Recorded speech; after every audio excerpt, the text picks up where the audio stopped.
You were saying a truck came in Yes. with two people on it. So apparently the good part of him had an influence on this police chief. He came where we were staying and he called my father out and he says, there's a truck outside. He's going to Krakow. You want to go? Well, practically everybody in the room, maybe 50 people, came running out. We come out there, we take a look. There is one civilian and one German in a uniform. And we were frightened to death, but we had no choice. We got on the truck and he started to drive. And we got to Krakow. Luckily, he must have been a decent man or something. He dropped us off not far from the ghetto, and we went into the ghetto. And now we find ourselves, it's the end of 1942, December, we find ourselves in the ghetto Krakow. My parents, my sister, my uncle, and his family. What were the conditions like there? There it was much different. There it was a barbed wire ghetto. There was a fence all around, and they immediately, after a few, and we had no place to go, by the way, so we found out one of the rooms in the ghetto was a base medrash, again, a shul. So we went there, and they let us stay. We slept there, and we had to get up very early in the morning because people would come in to do their prayers, but at least we had some place to stay. We were there a very short while, maybe a few days, maybe a week, and then they decided to create two ghettos, Ghetto A and Ghetto B. Where were you? Well, Ghetto B was for non-working people, which meant my parents, my family had to go there. They weren't working. They had no official jobs. But it turned out that there were empty places where to go. So for the first time, the two families, my family and my uncle's family, found a room, and we went in and we got a room to at least where to stay, not realizing what's coming up. We knew the fact that they are separating the working people with the non-working people. We knew this is no good news, but we had no choice. In the meantime, my uncle's two sons, my brother and I, we were taken to work. They put us up in a building in the ghetto, and every morning we went out we were building the Płaszów ghetto, the famous Płaszów ghetto. We're putting up barracks, we're putting up a fence around, and every day we would come back to the ghetto. Since you were working, did you live on the B side with your parents? No, we lived in that building that they put up for us in the A ghetto. One terrible thing happened while we worked up there. One day we finished work, and the SS came and they counted us, and we were something like 196 people. And as we walked down the hill to go into the ghetto, and the SS were standing in back of us, they noticed that a few people joined the group as we were down the hill, which meant they weren't working with us, they were someplace, and then they joined the group to go into the ghetto. And he noticed that. I don't remember his rank, but his name was Pilarczyk. Sounds like a Polish name, but he was a German. At least he wore a German uniform. I don't know his ethnicity. And he comes down with his little car, and he stops the whole group, and he orders us to be counted.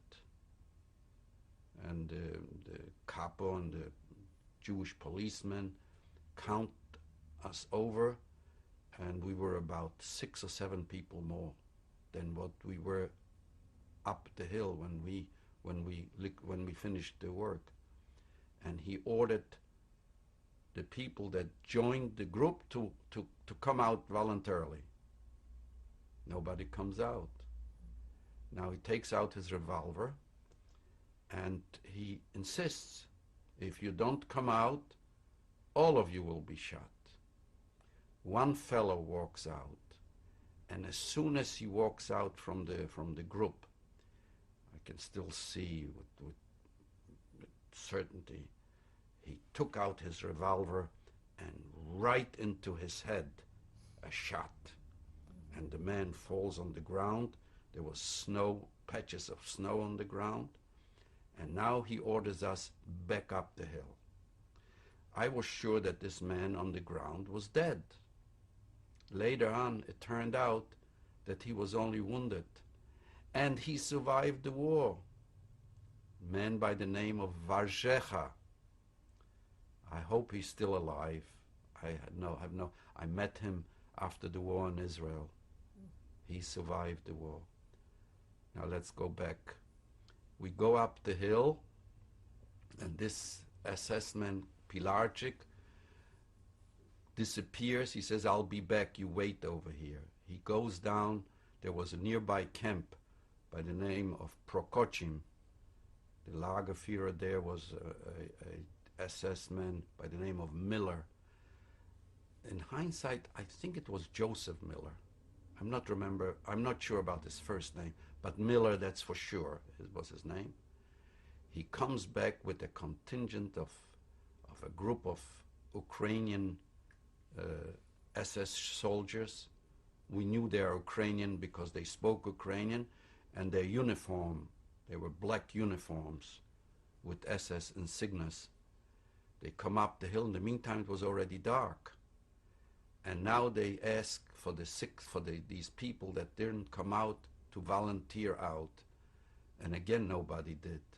So they approached the group of us, we were over 200 people, and pulled out at ransom some of the inmates. I don't know how many. They pulled them out, they pushed them down into a ravine which was across the street, and shot on the place. I don't know how many they were, and now, frightened, they ordered us back to the ghetto. I don't know how many people were shot, but there were a group of people shot. We went back to the ghetto, and this is the conditions actually that we worked under, and this is the condition we lived under.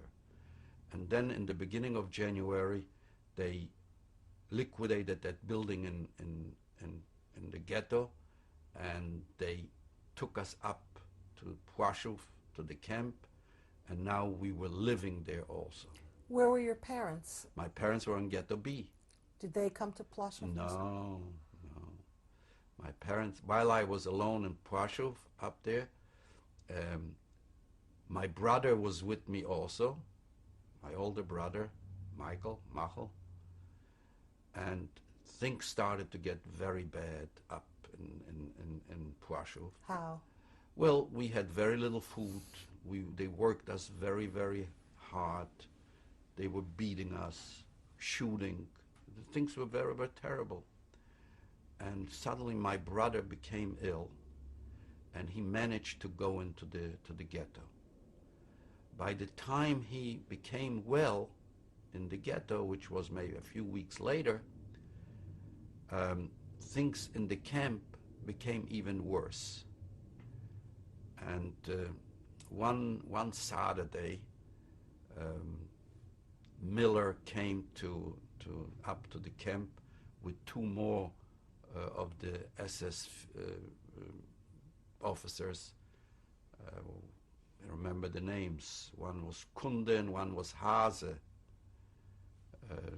They came from Krakow, and for some reason they counted us, and they realized that not everybody that belongs up there was there. There were a few people missing. And Miller and the two Jewish policemen in charge, which were very decent men, a man by the name of Goldberg and another fellow by the name of Katz. I would say they were in their late 20s approximately, maybe early 30s, young men. Miller called them out, and in front of all of us shot these two people dead. And then we went back to our barracks to work, and within a few days, maybe within a week, things even went from bad to worse. And that's when the new chief, the new Lagerführer, arrived, and this was the famous Get, that murderer. And I informed my brother in the ghetto, regardless of what, don't come up here because things are very bad.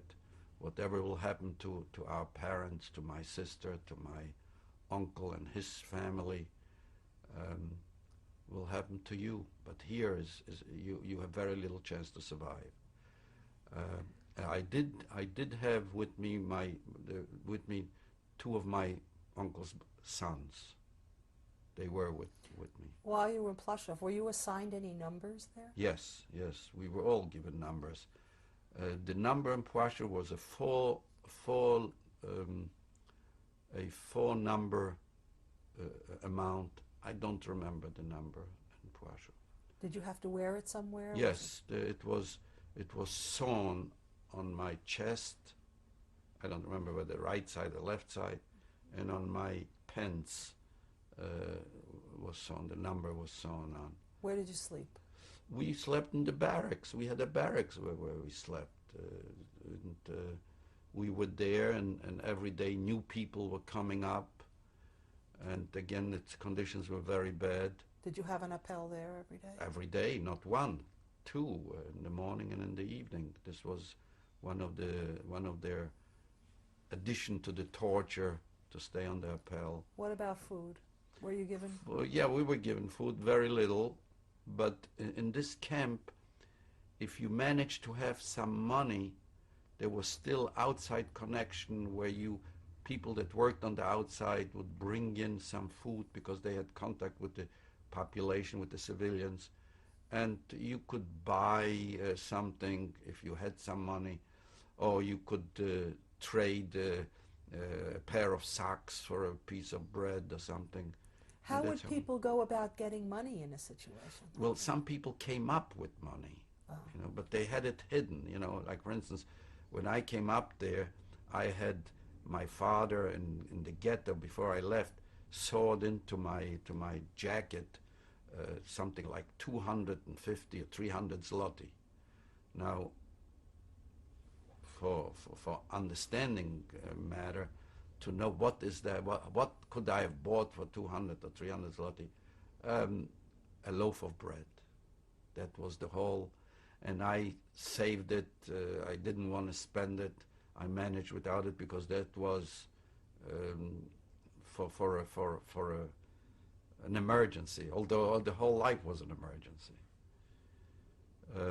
Did it make you feel a little more secure? Not really, because I was always afraid if they catch me with it. And there was an incident that I was almost executed because of that little money that I had. Would you explain that? Yes, I will. Anyway, let me just continue. The ghetto was liquidated March 13th, 1943. My parents, my sister and brother, my uncle and his family, they were all taken to Auschwitz. And I've never seen them since. In the meantime, the ghetto was liquidated and Ploshov became a very populated camp, a few thousand people, I don't know exactly how many. And one night, all the barracks were surrounded by the Ukrainian guards and SS, and a new decree: whoever has any money or any valuables, turn it over. And immediately with the threats, if we will catch the next day, if we catch anybody with any valuables, not just he or she will be killed, but the people in the barrack living around this person will be executed. They did these, obviously now I can understand, They did these in order to have one inmate watch over the other inmate, that they shouldn't conceal anything. And I had this treasure in my sewed into my jacket. Are zlotys coins or paper? No, zlotys is like Paper? That's zlotys is the name of the money in Poland, like we say dollars. It's a paper though? But this was paper, Oh. yeah, it was paper. And now I have these few hundred zloty in my sleeve sewed in, and I said, I'm not gonna give this up. And sure enough, they come in, they take all of us into the corner, and one by one, they're searching us. And I am all the way at the end of the group. There were maybe 200 people ahead of me. But being so young, I was only 15 years old, I was very frightened. I suddenly came up with a gimmick. At that point, I was already sorry that I didn't turn over the money. But what do? So I decided to push myself in front of everybody, walk over to this Nazi. I still had trust in people. I said maybe he will have some mercy on me, and I came up with the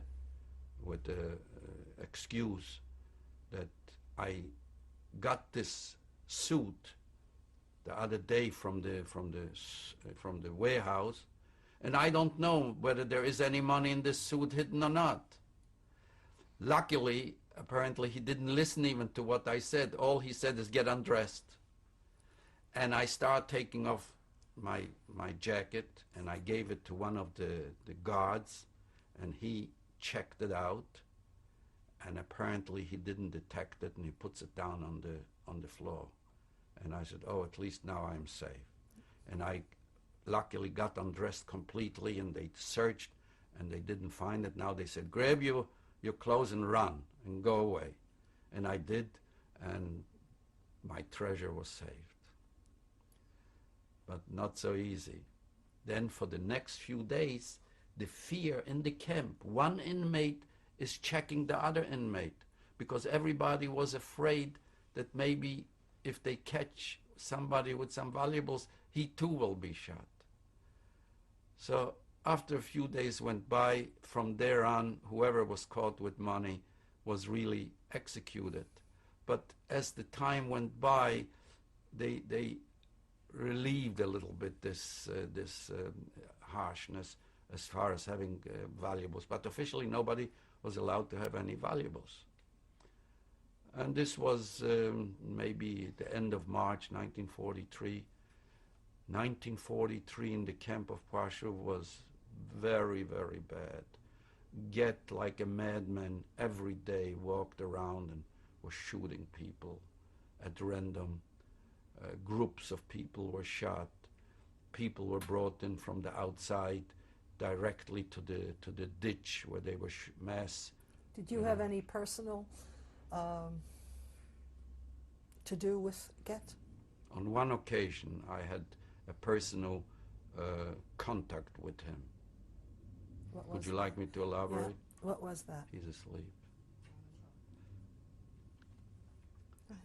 In the summer of 1943, I was still I wasn't even 16 at the time. I was working in a group which was sent out from the camp to railroad tracks to load and unload cars, various materials.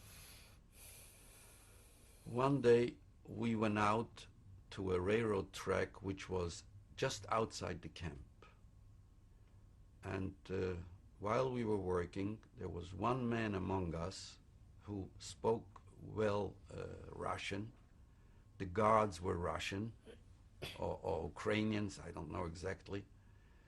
And somehow he came to an agreement with them by bribing them or something, that we the inmates should be able to buy something from the nearby Polish people that came when they saw groups of inmates. They would come and offer things for sale, like bread, maybe some rolls, maybe something, maybe salami, whatever. Whatever one could afford, they would buy. But this was obviously illegal. So everybody bought something, and around noontime, being we were so close to the camp, the capo and the guards decided that we should go back to the camp, which was only a few hundred yards away. And everybody had something hidden underneath their belongings. As we walked through the gate, one guard, the guy that was guarding the gate, just counted us. He was happy that nobody was missing among us. As soon as we passed the gate, another SS officer by the name of Glaser, I was told that he was from Czechoslovakian, but he was an SS officer. He notices the group, and he also notices that many of us have bulks sticking out from our clothes. He stops the group, he checks us, and immediately he notices that we committed a big crime by bringing in some food to the camp. He was so outraged, he says, the German soldiers on the front are starving and you dirty Jews are having food. He ordered us to be put on the side, and he walked away. We didn't know where he's going, but we knew it's not good news. And within a few minutes, 30 of us are staying on the side, and sure enough, he is arriving with Amnon Get. As I said before, it was lunchtime, so he called him out apparently from his lunch. And luckily, he didn't have his revolver with him. So he approached the group. As soon as he approaches the group, he takes a gun from one of the guards and shoots into the two of us. And two people immediately fall on the ground dead. And the beating and the hurting and the undressing, and here he finds somebody with some cheese and somebody with some salami. And among them, he finds a dead chicken. And this set him off. And by the way, in the meantime, he ordered the firing squad to surround us. For some reason, they had a ritual, I guess. When it came to shoot a group of people, there was a firing squad, there was a ditch where they took you to, and they shot you over there. Individually, they were shooting people all day long all over the camp. But being we were 30, or maybe now 28, he ordered the shooting, the firing squad. And we are surrounded by the firing squad. And now we see that, well, I only have another hour to live. And as he is discovering that chicken, he lifts it up and he says, "And to whom does this belong?" Now that's where I had the encounter with him. What did you do? I was frightened, obviously. I said, what do I have to lose? I mean, I'm going to be shot in the next half hour or so. Let me try. So I said, Herr Kommandant, and not in such good German. Herr Kommandant, ich weiß, I know. And he says, he looks at me, sizes me up, and he says, well, to whom does it belong? I said, this man, and I point to the man that's laying dead on the ground. I guess God must have sent a message to me.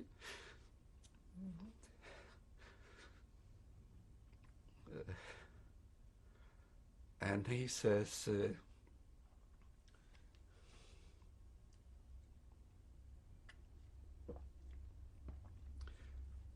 if so, is der Hund richtig erschossen, which means if that's so, then he was rightfully shot. And he's all smiles now, and he's so jolly. And then he says, one thing can this just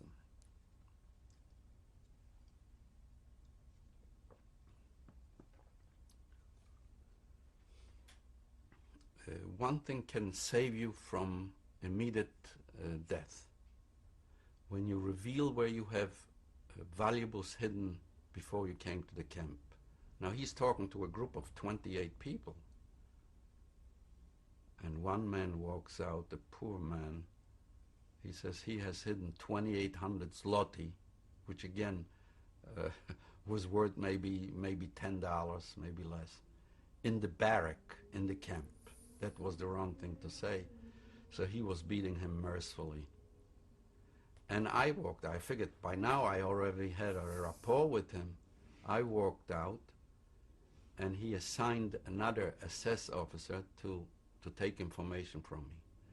In the meantime, I noticed that the firing squad disappeared. He ordered them away.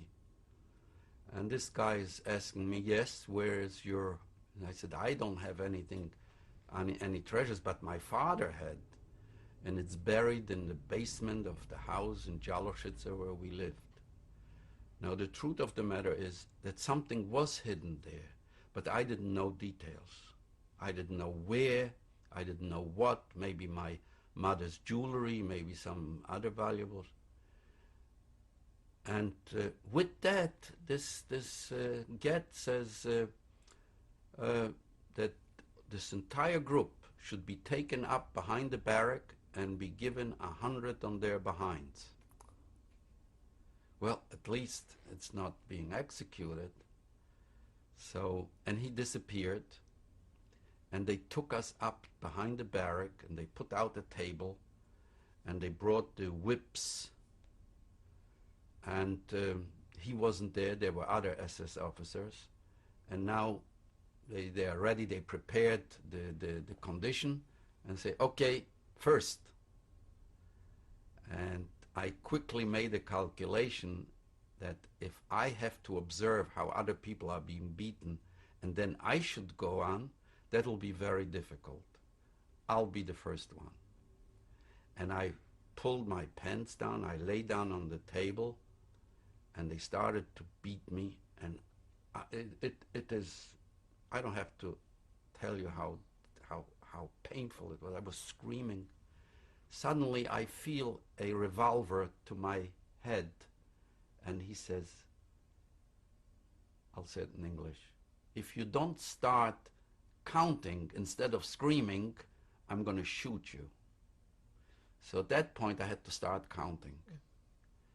And I was counting up to 50, and I guess they got tired of beating me and they told me to get off. And then the next one and the next one. And then Get arrived. And the remaining people that still had to be beaten now had an additional problem. When they got off the table, they had to stand at attention and to say in German, ich melde gehorsam, dass ich mein Strafe gekriegen. I inform you that I received my punishment. Now some people were able to say it, some weren't. They were half dead already, so they had to go on the table again. And again, and one man came off, he was 80% dead, he couldn't bend, he couldn't go back. Get went ahead and put the bullet in the back of his head. This is a place to stop. We will continue to change the tape.